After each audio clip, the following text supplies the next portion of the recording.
I spent 20 years building the safest highways in the state, only for a nepotism hire executive to fire me on the side of the road because I refused to cut safety corners.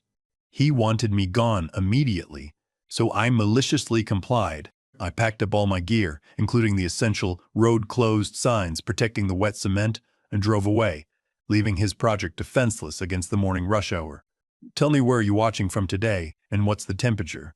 I'm betting it's cooler there than the heat coming off a fresh batch of asphalt, and definitely cooler than the anger boiling in my blood during this story. The smell of wet concrete at 2 in the morning is distinctive. It's a heavy, chalky scent that hangs low in the humid air, mixing with the diesel fumes of the idling mixers and the metallic tang of hot engines. To most people, it smells like construction and traffic delays. To me, Jack Sarge Miller, it smelled like my life's work. I checked my watch. 2:14 a.m. Ease it back, Tony. Gentle, I shouted over the roar of the screed. Tony, my rookie on the crew, was guiding the chute of the mixer truck with a look of intense concentration on his face. He was a good kid, barely 22, trying to feed a young family. He treated the concrete like it was liquid gold, which, considering the cost of this particular polymer-modified overlay, it basically was. "Looking good, Sarge," Tony yelled back, giving me a thumbs up.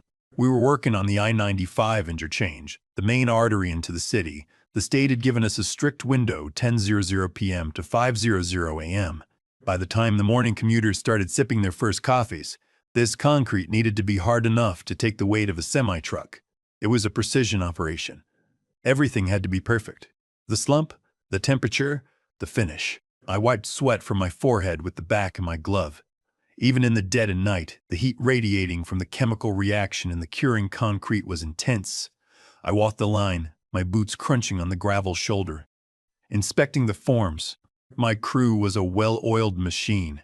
They knew I didn't tolerate shortcuts. In this business, a shortcut meant a pothole in 6 months, and a pothole meant a blown tire, a swerve, and a family in a minivan hitting the guardrail. Not on my watch. "Sarah, how are we looking on the next load?" I keyed my radio, speaking to our site dispatcher. "Truck 4 is 10 minutes out, Jack." Sarah's voice crackled back, calm and steady. "But heads up, you got a visitor." Black SUV just pulled through the checkpoint. My stomach tightened. There was only one person who drove a pristine black SUV onto a muddy job site in the middle of the night. Gavin Morris. Gavin was the new vice president of operations. He was 30 years old, had a degree in business management, and happened to be the nephew of the owner, Mr. Phillips. Gavin had never held a shovel in his life. He thought concrete dried because you asked it nicely. He wore Italian loafers to site visits and looked at the crew like we were part of the machinery, replaceable, dirty, and too expensive. I watched the headlights sweep across the fresh gray slab we had just laid. The SUV came to a halt dangerously close to the edge of the forms. The door opened and Gavin stepped out. He was wearing a suit jacket over a t-shirt, some kind of trendy look that made him look ridiculous next to men in high vests and hard hats. "Miller," he barked, not bothering with a greeting. He walked over, stepping delicately to avoid a puddle of slurry. "Why is the second lane still closed? The schedule says we should be pouring lane 3 by now." I took a deep breath, centering myself. "We had a delay with the batch plant, Gavin. Bad mix." I sent it back. "We're 40 minutes behind, but we'll make it up on the finish." "You sent a truck back." Gavin's eyes bulged. "Do you have any idea what that costs?" "That's $5,000 down the drain." "It was too wet, Gavin," I explained, trying to keep the edge out of my voice. "If we poured it, it wouldn't hit the PSI rating. It would crack within a month." "I don't care about a month from now. I care about the quarterly budget reports due on Tuesday." He waved a hand dismissively at the work we were doing. "You're bleeding money, Miller. My uncle put me in charge to stop the bleeding.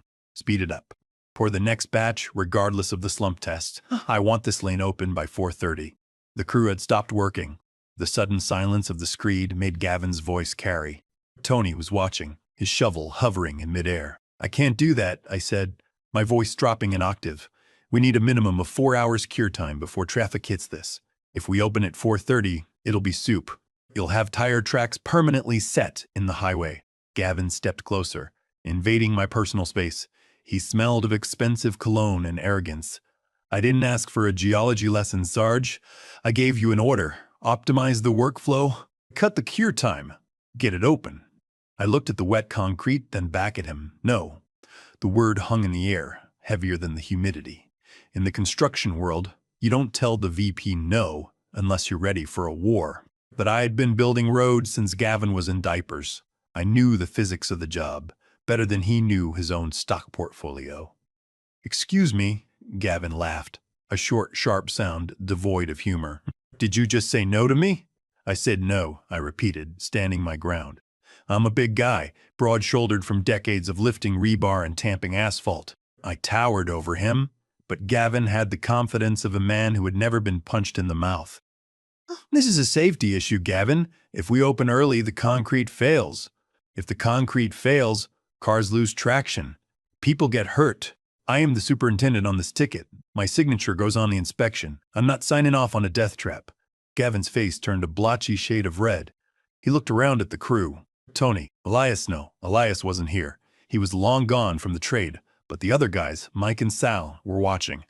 Gavin realized he was losing face in front of the laborers. "You think you're untouchable because you've been here 20 years, Gavin hissed. "You're a dinosaur, Miller. You're inefficient. You waste materials.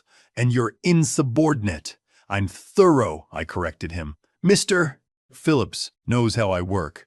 "Mr. Phillips is in the Hamptons," Gavin snapped. "I'm running operations now, and I'm telling you to open the lane at 4:30. Are you going to do it? Or do I need to find someone who understands the modern economy?" I looked at the fresh pour. It was perfect. Smooth, leveled, waiting to set. Destroying it by rushing the process would be a sin against the trade. "I won't do it," I said quietly, "and I won't let any of my men do it either. We wait until 6:00 a.m. or we don't open." Gavin stared at me for a long 5 seconds. I saw the calculation in his eyes. He didn't care about the road. He cared about dominance. He cared about showing the company that he was the alpha dog who could trim the fat. "Give me your radio," he said. "What?" "Give me your radio, and your badge, and your keys to the foreman's truck." He held out his hand, palm up. "You're fired, Jack, effective immediately. Get off my site." The shock hit me like a physical blow. "Fired? For doing the job right? You can't be serious." "You can't fire me in the middle of a pour." I just did. Insubordination, gross incompetence. I'll have legal draw up the papers in the morning. Now hand over the gear before I call the cops and have you trespassed. I looked at Tony. The kid looked terrified. He started to step forward, maybe to defend me, but I held up a hand to stop him. If Tony spoke up, Gavin would fire him too, and Tony had a baby on the way. He couldn't afford this fight. Slowly, deliberately, I unclipped the radio from my vest. I placed it in Gavin's soft, manicured hand. Then I took the master keys out of my pocket. "This is a mistake, Gavin," I said, my voice shaking with suppressed rage. "You don't know what you're doing." "I'm saving this company money," he sneered, closing his fist around the keys. "Now get out. I don't want to see your face on this highway. Take your personal crap and go." "My personal crap?" and I asked. "Anything that belongs to you. If it's not company property, take it. I don't want you coming back tomorrow claiming we stole your lunchbox. Clear out. Now." He turned his back on me, walking toward Tony to start barking orders. "You kid! Get that screen moving faster. We're opening at 4:30. I stood there for a moment, the sounds of the highway rushing in my ears. The injustice of it burned. I had given this company everything. My back, my knees, my weekends. And this little MBA punk was tossing me aside like garbage. "Anything that belongs to me," I muttered to myself. I looked toward my personal pickup truck parked on the shoulder. Then my eyes drifted to the safety perimeter. Technically, the company provided the trucks and the heavy machinery, but because of a budget mix-up 3 years ago, the safety contracting had been outsourced to a subsidiary LLC that I owned. It was a tax loophole Mr. Phillips had set up. I bought the signs, the cones, and the flashers, and the company rented them from me on a monthly basis. I looked at the massive, flashing, roads closed, do not enter signs blocking the highway entrance ramp. I looked at the 300 traffic cones specifically tapering the high-speed traffic away from our wet concrete. The contract for those rentals had expired yesterday. I had the renewal paperwork on my desk waiting to be signed on Monday. Technically, right now, every single one of those signs belonged to me. And Gavin had just ordered me to remove my personal property immediately. Walking away from a job site you're supposed to be running is a surreal experience. The noise of the jackhammers and the reverse beepers usually sounds like music, to me the rhythm of progress. Now it just sounded like chaos waiting to happen. I walked to my personal truck, a battered Ford F-250 that had seen more construction sites than a safety inspector. I opened the door and threw my hard hat onto the passenger seat. My hands were trembling, not from fear, but from the adrenaline of pure, unadulterated anger. I could see Gavin in the rearview mirror, pointing aggressively at the wet concrete, yelling at Tony. Tony looked miserable. I felt a pang of guilt leaving him there, but I had to play this hand. Gavin needed to learn a lesson that no business school could teach. I started the engine. The diesel rumble was comforting. I pulled out my phone and called Sarah at dispatch. "Jack, what's going on? Gavin is screaming on the main channel," Sarah whispered. "I'm out, Sarah. He fired me." "He what? Is he rung?" "He what? Is he drunk?" "He might as well be." "Listen, Sarah, log this call. Timestamp it. 2:25 a.m. I am leaving the site per the direct orders of the Vice President of Operations. He instructed me to remove all personal property immediately. "Jack, don't do anything crazy," Sarah warned, though I could hear the hesitation in her voice. She hated Gavin too. Last week he had tried to cut her overtime pay. "I'm just following orders, Sarah. He was very specific. He said, if it's not company property, take it. You know the rental agreement on the safety gear expired on the 22nd, right?" There was a long silence on the other end. Then I heard a small dark chuckle. "I believe the paperwork is sitting in your inbox, unsigned," Sarah said. "Technically, the company is currently in unauthorized possession of your equipment." "Exactly. I wouldn't want to be liable for leaving my property on a company site after being terminated. That's a liability issue." "You're a bad man, Jack Miller," she said, but the tone was full of approval. "I didn't see anything. I'm just logging that you checked out." "Thanks, Sarah. Tell Tony I'm sorry." I hung up and put the truck in gear. I didn't drive away, though. I threw it into reverse. I backed up toward the start of the work zone, right where the traffic was being diverted from 3 lanes down to 2. The massive LED arrow board was flashing, pushing cars to the left. The roads to closed signs were standing guard like sentinels. I hopped out of the truck. The wind from the passing semi-trucks in the open lanes whipped my hair. It was dangerous work, picking up signs on a live highway, but I'd done it 1,000 times. I grabbed the first left lane closed ahead sign. It was heavy, weighted down with sandbags. I tossed the sandbags into the bed of my truck, then collapsed the stand and threw the sign in. Clang. Next, the construction ahead sign. Clang. Then, the big one. The not enter barricade positioned right at the mouth of the fresh pour. I looked down the lane. About 500 yards away, I could see the silhouette of Gavin standing over the concrete. He was too busy berating the crew to look back at the entrance of the work zone. He assumed the safety perimeter was part of the universe, a constant that just existed. He didn't realize that safety wasn't magic. It was equipment that belonged to me. I grabbed the barricade. It was bulky. I heaved it into the truck bed. Finally, the cones. I didn't take all of them, that would take too long, and I didn't want to cause a wreck immediately. I just took the taper, the first 50 cones that guided the cars away from the lane. Without them, the visual cue to merge left was gone. The lane now looked wide open. To a tired driver doing 70 miles per hour, the dark, smooth, fresh concrete would just look like a newly paved express lane. I slammed the tailgate shut. My truck was full of reflective orange and white metal. I got back in the driver's seat. I took one last look at the setup. The entrance to the work zone was now completely naked. No signs, no warnings. Just a seamless transition from the old asphalt onto the wet, uncured, multi-million-dollar polymer concrete. "Good luck, Gavin," I whispered. I punched the gas and merged into traffic, disappearing into the stream of taillights, leaving the site wide open to the world. I pulled into my driveway at 3:15 a.m. The house was dark, the lawn still wet with dew. My hands were gripping the steering wheel so hard my knuckles had turned white. The adrenaline that had fueled my spiteful exit was starting to fade, replaced by a cold, hard knot of anxiety in my stomach. I killed the engine, but I didn't get out immediately. I sat there in the silence of the suburbs, listening to the tick-tick of the cooling engine. In the rearview mirror, the bed of my truck glowed faintly orange under the streetlight. It was piled high with the roads closed barricades, the left lane Eanes diamond signs, and a stack of reflective cones. "You really did it, Jack," I whispered to myself. You really just left an active construction zone completely unprotected. It wasn't just petty, it was nuclear. The front porch light flicked on. Lisa, she must have heard the truck. I sighed, opening the door and stepping out. My boots felt heavy. Lisa opened the front door, tightening her robe around herself. She squinted at the truck, then at me. Her eyes went wide when she saw the cargo in the bed. She knew the business better than anyone. She did my books for the LLC. She knew those signs were supposed to be guarding the I-95 interchange right now. "Jack?" she asked, her voice sharp with worry. "Why is the safety gear in the truck? Did the job get canceled?" I walked up the steps and kissed her on the forehead. She smelled like lavender detergents and sleep. "Not canceled. I got fired." "Fired?" She pulled back, looking at my face. "It's 3:00 a.m. Who fires someone at 3:00 a.m.? "Gavin Morris," I said, the name tasting like bile. "He wanted me to open the lane early. Unsafe early." I refused. He took my badge, my keys, and told me to remove all my personal property immediately. I gestured to the truck. So I did. Lisa looked at the truck, then back at me. The realization hit her slowly. She looked at her watch. "Jack, rush hour starts in 2 hours.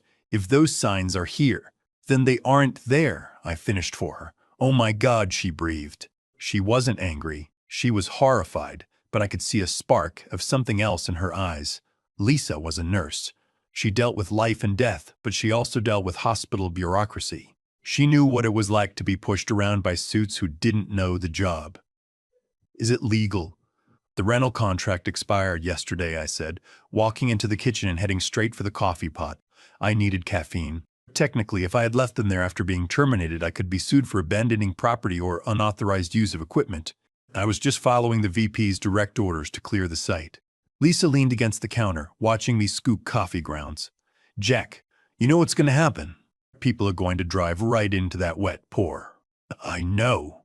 It's going to destroy the cars. It's going to destroy the concrete. I know. Gavin is going to try to kill you." "Let him try," I said, turning on the machine. The gurgle of the water heating up filled the silence. He wanted to save money. He just bought himself the most expensive morning of his life. "But Lisa, I need you to find that contract. The one with the rental dates. I need to have it ready when the lawyers call." She nodded, already moving toward the home office. "I scanned it last week. It's on the cloud." "Jack?" "Yeah?" "Did you take the taper cones?" "The ones that guide the traffic? Every single one." She paused at the doorway, a small, terrifying smile playing on her lips. "Good." I didn't sleep. I sat in my recliner in the living room, staring at the local news channel with the volume low. Lisa sat next to me with her laptop, reviewing the PDF of the rental agreement like a general reviewing battle plans. At 5:00 a.m., the news anchor, a cheerful woman named Brenda, was talking about a charity bake sale. At 5:15 a.m., the traffic report came on. The map of the city was mostly green. "Smooth sailing on I-95 this morning," the traffic reporter said. "Construction crews are wrapping up near the interchange, so expect some residual slowing, but all lanes should be open soon." "Not all lanes," I muttered, taking a sip of coffee. At 5:42 a.m., the tone changed. "We're getting breaking news of a developing situation on I-95 South," Brenda said, pressing her earpiece. Her cheerful demeanor had vanished. "Reports are coming in of a massive pileup. No, not a crash. A stuck event." We're going live to the traffic cam. The screen cut to a grainy, high-angle shot from a dot traffic camera mounted on a pole near the interchange. My jaw tightened. It was a disaster. Without the taper cones guiding them to the left, the early morning commuters had done exactly what drivers always do. They took the path of least resistance. The first car, a white sedan, had drifted into the closed lane, thinking it was a freshly opened express route. You could see the result clearly. The car had made it about 50 feet into the wet polymer concrete before physics took over. The concrete, still in its gelatinous curing phase, had grabbed the tires like quicksand.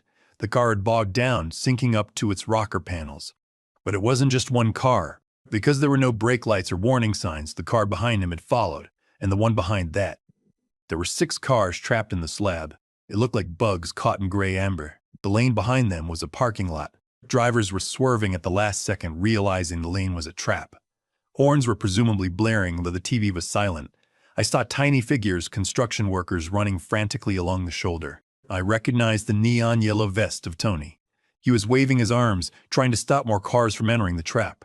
"Look at the lead car," Lisa pointed at the screen. "That's a Mercedes. That concrete is a polymer blend," I said, my voice flat. "It cures fast, and it bonds to everything. It's already hardening around their wheels, their suspension, their brake lines. Those cars are totaled. You can't chip that stuff off. You'd have to replace the entire undercarriage." "And the road?" Lisa asked. "Ruined," I said. "You can't patch that. The structural integrity is gone. They'll have to jackhammer the whole section out cars and all and re-pour. That's 100 yards of custom mix. That's easily $200,000 in materials alone, plus the labor, plus the lawsuits from the drivers." The camera zoomed in. I saw a figure in a suit, Gavin, sprinting from the side of the road toward the trapped cars. He was waving his arms, screaming at the drivers as if yelling would make the concrete release them. He slipped on the shoulder, his expensive loafers losing traction in the mud, and went down on one knee. "He looks panicked," Lisa observed. "He should be," I said. "He just realized why we used the road closed signs." My phone buzzed on the coffee table. It was Tony. I picked it up. "Morning, Tony." "Sarge." "Oh my God, Sarge." Toot, toot, toot, toot, toot, toot, toot, toot, toot, toot. An odious Sarge. Tony sounded like he was hyperventilating. "It's a war zone. There are cars everywhere. A lady in a minivan is crying. Gavin is throwing up on the side of the road. Where are the signs? Where did the signs go?" "I took them home, Tony," I said calmly. "Gavin fired me and told me to take my property." There was a stunned silence on the line. You took the taper?" "I took what was mine. Sarge, the police are here. State troopers, they're asking for the site supervisor." Gavin is pointing at his phone, screaming your name. "Tell the troopers I'm at home," I said, "and Tony, don't say anything else. Just do your job and stay out of the wet stuff." I hung up. Lisa looked at me. "The police." "Expected," I said. "But this isn't a criminal matter. It's a civil contract dispute. Gavin had a duty of care to maintain a safe work site. He fired the safety officer and ordered the removal of safety equipment. That's on him. You better call Elias," Lisa said. "Yeah," I nodded. "It's time to call the fixer." By 8:00 a.m., I was the most hated man on morning radio, and I hadn't even left my house. The news choppers were circling the site now. The footage was high definition. The sheer scale of the mess was breathtaking. It wasn't just 6 cars anymore. The ripple effect had caused a gridlock that stretched back 10 miles. The entire city was paralyzed because the main artery was shut down. The visuals were striking. The concrete had begun to set. The drivers had been evacuated from their vehicles, standing on the shoulder, watching as their cars became permanent fixtures of the highway. A tow truck had arrived and tried to pull the last car out of Ford F-150, but the cable snapped. The truck was cemented in. I was finishing my 3rd cup of coffee when the doorbell rang. It wasn't a polite ring. It was a pounding. I checked the peephole. 2 state troopers, and behind them, looking sweaty, disheveled, and covered in gray splatter, was Gavin. I opened the door. "That's him. That's the maniac," Gavin screamed, pointing a finger at me. His suit was ruined. He had dry concrete on his cheek. "Arrest him. He sabotaged the site. He stole company property. He caused a riot." The older trooper, a guy with a mustache that looked like it had seen everything, stepped forward. "Mr. Mystery, Jack Miller." "That's me, officer," I said politely. "Can I help you?" "We're investigating a major public safety incident on I-95, the trooper said. "Mr. Morris here claims you stole safety signage from the site, directly causing multiple vehicle collisions." "Stole?" I looked at Gavin. "I didn't steal anything. I retrieved my property." "Liar!" Gavin shrieked. "Those signs belong to the site." "Actually," I said, stepping back and grabbing the folder Lisa had prepared from the hall table, "they belong to Miller Safety Solutions, LLC. Here is the rental agreement." I handed the paper to the trooper. "As you can see, the rental period ended at midnight on the 22nd. At 2:15 a.m. today, Mr. Morris terminated my employment as superintendent and ordered me verbally, in front of witnesses, to remove all personal property immediately. He was very specific. He said if it wasn't company property, he wanted it gone." The trooper took the contract and scanned it. He looked at the dates. He looked at the clause I had highlighted. "Owner retains right to immediate repossession upon expiration of lease." "Is this your signature, Mr. Morris?" the trooper asked, holding up the document. Gavin stared at the paper. I... I sign 100 things a week. That doesn't matter. He knew what would happen. I warned him, I interjected. I told him the concrete wasn't cured. I told him we couldn't open the lane. He fired me for insubordination and kicked me off the site. I couldn't very well leave my expensive equipment unguarded on the site I was no longer authorized to be on, could I? That would be trespassing. The trooper looked at Gavin. The dynamic shifted instantly. The trooper wasn't looking at a victim of theft anymore. He was looking at a manager who had grossly mismanaged the site. "Mr. Morris," the trooper said, his voice dropping, "did you verify that you had replacement safety measures in place before you dismissed your safety contractor?" I thought," Gavin stammered. "I didn't know the signs were his. I thought the company owned them. Ignorance of your own contracts isn't a defense for criminal negligence," the trooper said. "You have 6 civilians who lost their vehicles today. We're lucky nobody was killed." "Sir, I'm going to need you to come with us to the station to give a statement." "Me?" Gavin squeaked. "What about him? He took the signs. He took his property," the trooper said. "You failed to secure the highway." As they led Gavin away toward the cruiser, he looked back at me with eyes full of pure hatred. I just stood on my porch, sipping my coffee. But as the police cruiser pulled away, I noticed something on the TV screen inside. The news chopper was zooming in on the deep ruts the cars had made in the concrete. The tires had churned up the mix, exposing the rebar grid underneath. I frowned and walked back inside, leaning close to the TV. "Lisa," I said, my voice low, "pause that. Rewind." She hit the button. "What is it?" "Zoom in on the tire of the white Mercedes. Look at the hole it dug." She zoomed in on the tire of the white Mercedes. "Look at the hole it dug." She zoomed in.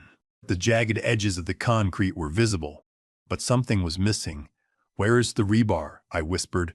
"What?" "The steel reinforcement. The mesh. It should be visible where the concrete broke. There should be steel bars every 6 inches. I stared at the screen. The concrete was just gray mush. There was no steel. My blood ran cold. It wasn't just a rush job. It wasn't just an approach job. It wasn't just incompetence. "Gavin didn't just cut the cure time," I said, the realization hitting me like a sledgehammer. "He didn't put the steel in.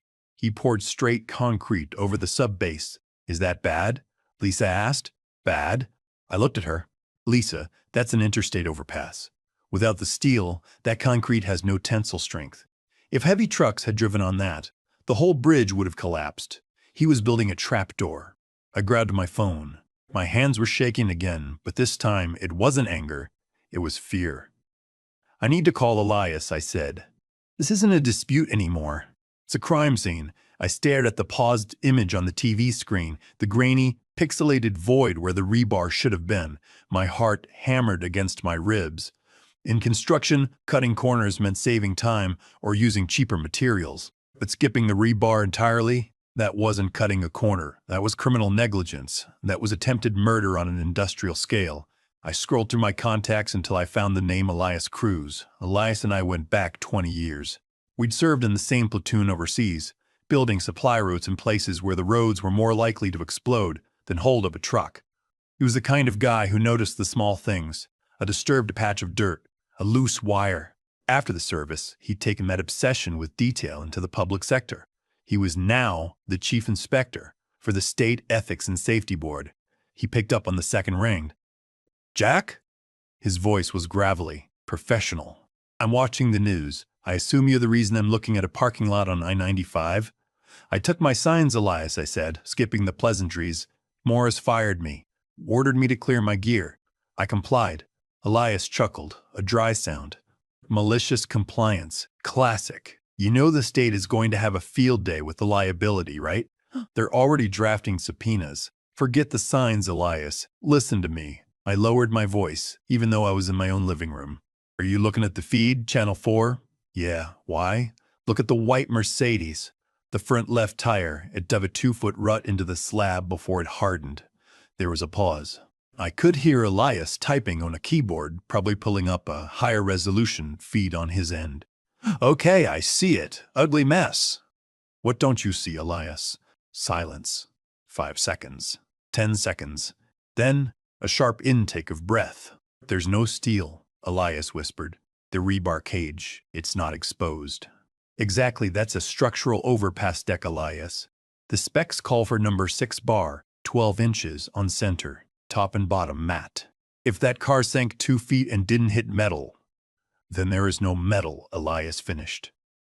Holy hell, Jack. If that concrete had cured and traffic had hit it, the vibrations alone would have cracked it in a week. A heavy load? A convoy? The bridge comes down, I said. Gavin didn't just rush the cure. He stole the steel budget. That's why he was so desperate to get me off the site. He knew I'd checked the pre-pour inspection. He needed me gone before I saw the forms. This changes everything, Elias said, his voice hardening into official mode. This isn't a civil dispute about traffic cones anymore. This is fraud, grand larceny, public endangerment. Jack, do you have documentation? I have the original blueprints, I said, and I have the delivery manifest for the rebar. Wait. I paused.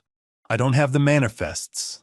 I usually sign for them, but last week, Gavin said he'd handle the procurement personally to streamline the vendor process. Of course he did, Elias said. He's pocketing the cash. He's billing the state for steel he'd never bought. What do?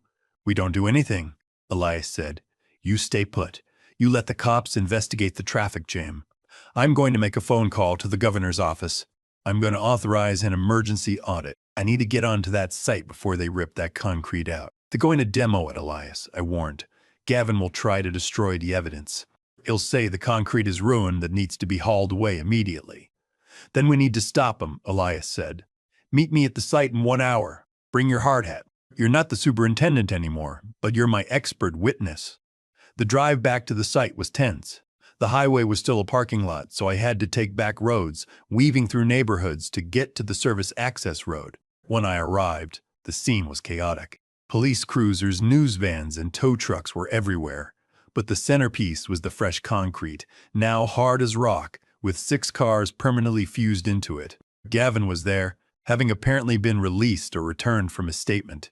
He was shouting at a demolition crew he must have called in.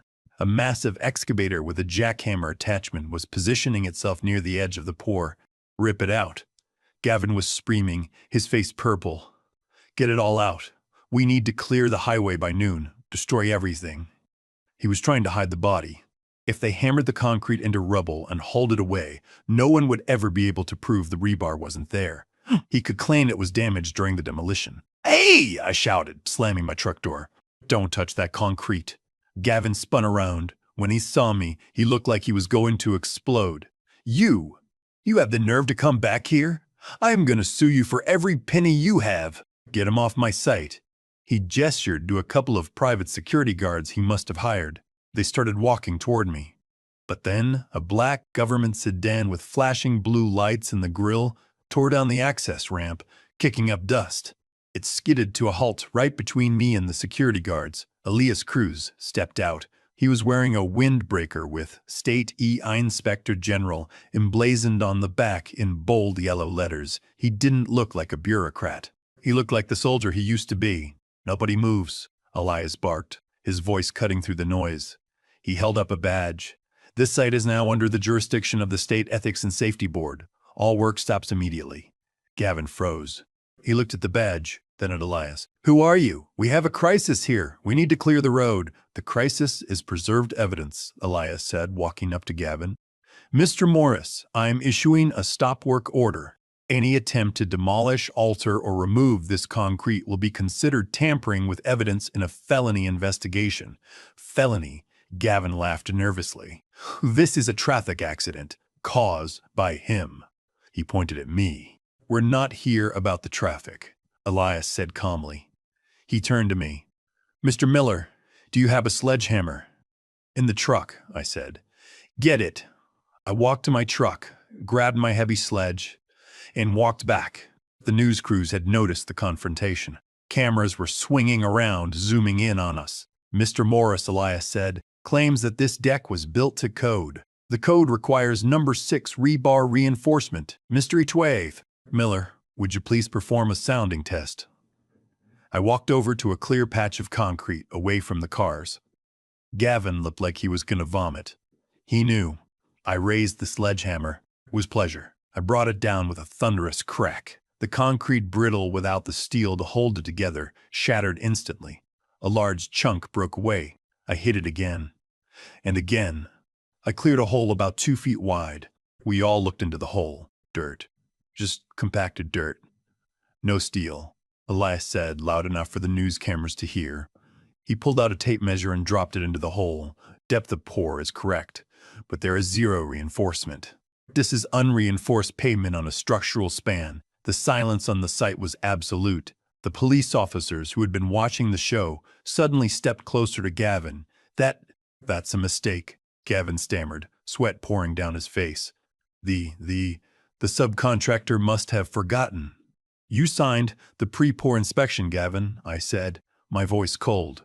I saw the clipboard on your desk yesterday. You signed off that the steel was in place. Elias turned to the police officers. Officers, I am declaring this a crime scene. I need you to secure all company records in the site trailer. And I suggest you don't let Mr. Morris leave. The next hour was a blur of activity, but of a different kind. The demolition crew was sent home. Instead, a forensic engineering team arrived. They used ground-penetrating radar to scan the entire section of the highway. The results were damning. The radar showed a complete void of metal for the entire 300-foot section. I sat on the tailgate of my truck, watching the house of cards collapse. Elias was over by the trailer, supervising the seizure of boxes of files. Jack, I looked up. It was Tony. He looked shell-shocked. I didn't know, Sarge, he said, his voice trembling. I just poured where he told me to pour. I swear. I know, Tony, I said gently. You're a good kid. You just follow orders. This isn't on you. The cops are asking everyone questions, Tony said. Gavin is in the back of a squad car. He's crying. He's calling his uncle, Mr. Munner. Phillips? I asked. Yeah. He's screaming that his uncle will fix this. I looked at the horizon. Mr. Phillips is a tough old bird, but he's an honest builder. If he finds out his nephew is building paper bridges. He's here, Tony said, nodding toward the entrance ramp. A sleek silver sedan pulled up. Mr. Henderson Phillips, the owner of the company, stepped out. He was 70 years old, walking with a cane, but he still looked like he could frame a house by himself. He looked at the chaos, the trapped cars, the police, the broken concrete. He saw Gavin in the police car. He didn't go to him. He walked straight to me. I stood up. Mr. Phillips. Jack, he said, his voice gravelly. I turn on the TV to see the weather, and I see my company destroying the interstate. Then I get a call from the state inspector general saying my VP is being booked for fraud. It's true, sir, I said. He skipped the rebar. All of it. Mr. Phillips looked at the hole I had smashed in the concrete. He stared at it for a long time. The look on his face wasn't anger. It was heartbreak. He had built this company from nothing. He had trusted his family to carry it on. I gave him everything, Phillips whispered. I gave him the keys to the kingdom, and he built me a tomb. He turned to me. Why didn't you stop him, Jack? I tried, I said. I refused to pour. He fired me. He kicked me off the site. So I took my signs and left. Phillips looked at me, a sharp glint returning to his eyes. You took the signs? That was you? Yes, sir. It was my equipment. He ordered me to remove it. Phillips looked at the trapped cars, then back at me. A slow, grim smile spread across his face. You stubborn son of a bitch, he said. You let the world see the rot. I couldn't let him hide it, sir. If I had left the signs up, he would have poured over it, covered it up, and opened the road. And 6 months from now, people would have died. Phillips nodded slowly. He understood. It was the life twist. The moment where the destruction I caused was revealed to be the only thing that saved the truth. Elias found the books, I said. Gavin was buying cheap aggregate and pocketing the steel budget. He's been skimming for months. Phillips straightened up. He gripped his cane. Jack, I need you to do something for me. I'm fired, sir. Remember. I'm rehiring you, as of right now. Double your salary. I need someone to run this company who knows that concrete needs steel. I appreciate it, Mr. Phillips, I said, but we have a lot of mess to clean up first. We do, he agreed. But first, I need to go have a word with my nephew. He walked toward the police car. I watched as he leaned into the window. I couldn't hear what was said, but I saw Gavin flinch. It was the end of the line for the golden boy. 3 days later, I found myself in a place I despised almost as much as a mud pit in January, the executive boardroom on the top floor of the Phillips construction headquarters. The room was cold, sterile, and smelled of lemon polish and fear. A long mahogany table stretched down the center, surrounded by men and women in expensive suits, legal counsel, the board of directors, and the crisis management team. I sat at the far end, wearing my funeral and wedding suit, which was a little tight in the shoulders. Next to me was Elias, looking much more comfortable in his Inspector General windbreaker, which he refused to take off. At the head of the table sat Mr. Phillips. He looked 10 years older than he had on the highway. He was staring at a stack of documents that Elias had provided. And then there was Gavin. He wasn't in handcuffs yet. He was out on bail, but he looked like a ghost. He sat opposite me, flanked by a high-priced defense attorney his mother had probably hired. He wasn't the arrogant VP anymore. He was a cornered rat. "We have reviewed the forensic accounting," the head of legal said, adjusting his glasses. "The findings are catastrophic." "Summarize it," Mr. Phillips said, his voice barely a whisper. "Over the last 8 months," the lawyer began. "Mr. Last 8 months," the lawyer began. "Morris created 3 shell companies, Apex Supply, Core Steel Solutions, and Rapid Aggregate. He routed all procurement orders through these entities. He was buying substandard materials," Elias interjected, tossing a lab report onto the table. "The aggregate he used in the I-95 mix wasn't DOT approved. It was landfill crush. It cost $10 a ton. He billed the company $80 a ton and pocketed the difference." "And the steel?" Mr. Phillips asked, not looking up. "Ghost orders," the lawyer said. "He generated invoices for tons of rebar that were never delivered. He forged the receiving signatures. He pocketed nearly $1.2 million in steel budget alone on this project." Gavin slammed his hand on the table. "This is a witch hunt. I was optimizing. I was cutting fat. The engineers overspec everything. That bridge didn't need that much steel." The room went dead silent. I slowly stood up. The chair scraped loudly against the floor. "Mr. Morris," I said, my voice low and steady, "do you know what tensile strength is?" "I have a business degree," Gavin snapped. "I know about margins." "Tensile strength," I continued, ignoring him, "is the ability of a material to withstand a pulling force. Concrete has great compressive strength. It can hold weight, but it has zero tensile strength. When a truck drives over a bridge, the deck flexes. Without steel to hold it, the concrete snaps like a cracker." I leaned over the table. "You didn't optimize. You built a trapdoor. If I hadn't taken those signs, if I hadn't let those cars ruin the poor, that bridge would have opened. And the first time a convoy of semi-trucks hit the expansion joint, 40 people would have fallen onto the freeway below. You didn't just steal money, Gavin. You tried to kill people." I didn't," Gavin stammered, his face pale.